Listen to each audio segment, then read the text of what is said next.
Brandon Escobar. How the heck are you, man? Doing well, brother. Good to see you again. Likewise, I was pumped walking over here. I did a little double take.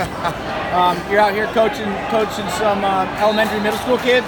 We got some middle schoolers from Massachusetts out here kicking some butt, looking to get some wins in, and our boy's gonna be up soon. Yeah, we're excited. We're gonna be. You got to get out of here right now. I think he's on double deck.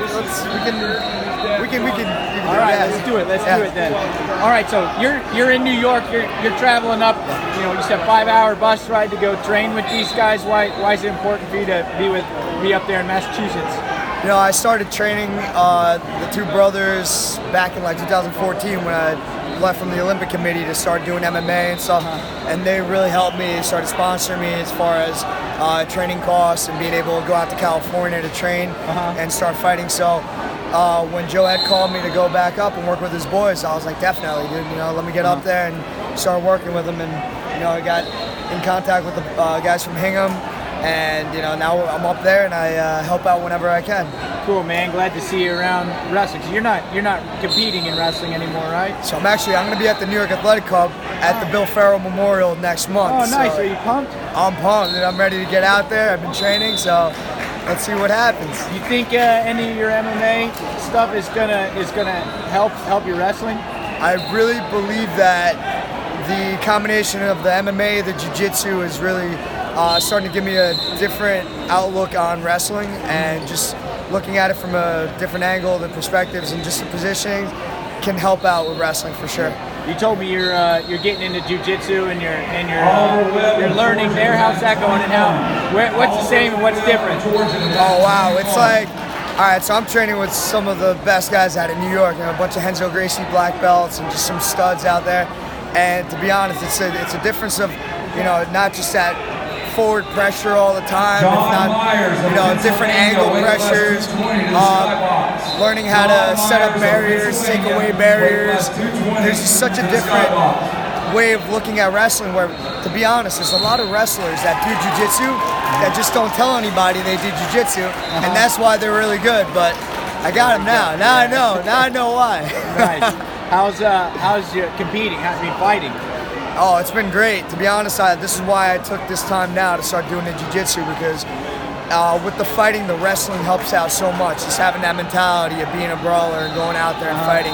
But now you got to know these little tricks, these little angles of, you know, whether it be a lock, a choke.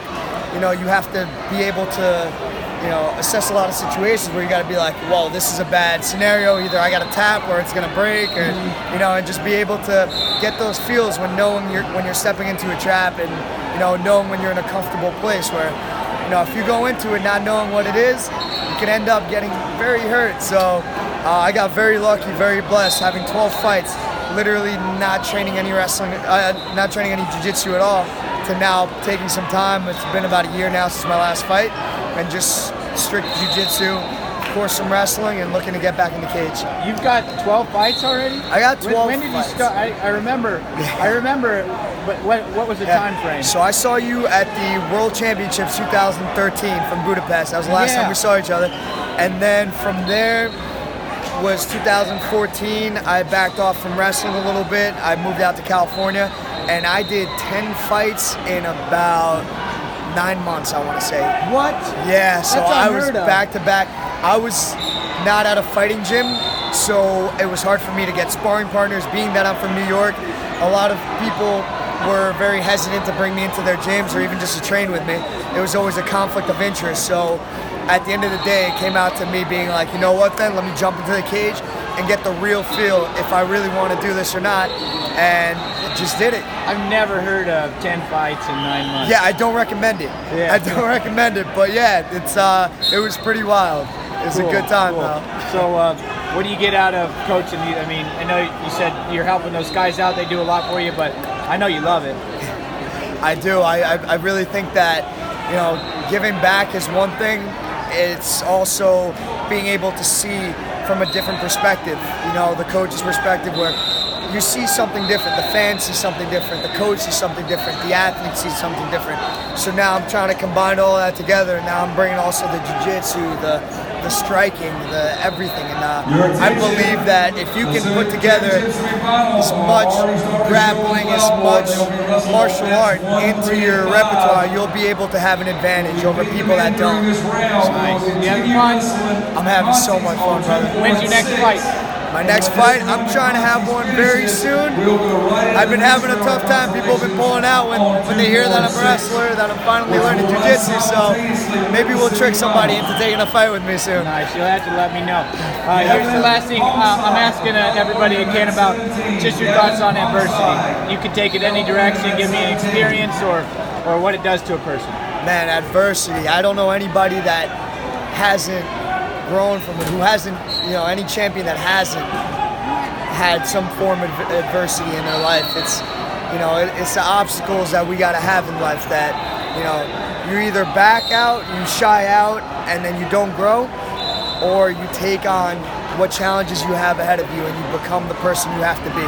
Because at the end of the day, you got to put yourself in the mindset of what does it take to be this champion, and then strap on those shoes or, strap up those gloves and just do what you got to do as far as, grind it out, be tough, and not let anybody tell you that you can and cannot do something. Because whether you think you can or you think you can't, you're right. You're the man, Brandon. So good to see you, man. You got anything else to share?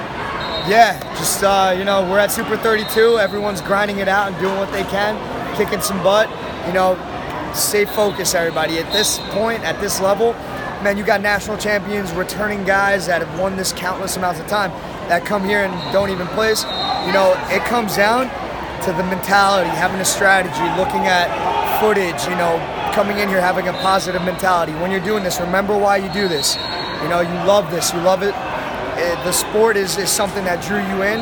Stay with it. We got to be able to support, everybody who's trying to make this sport better, and trying to grow every event. Go to every tournament you possibly can. Do as much as you can. The more matches you have under your belt, the more confident you'll be out there. If you want to be a wrestler, wrestle. If you want to be a fighter, you got to fight. If you want to do everything, you got to do everything. That's the only way you're gonna learn. You're the man, Brandon. Yo, thank you.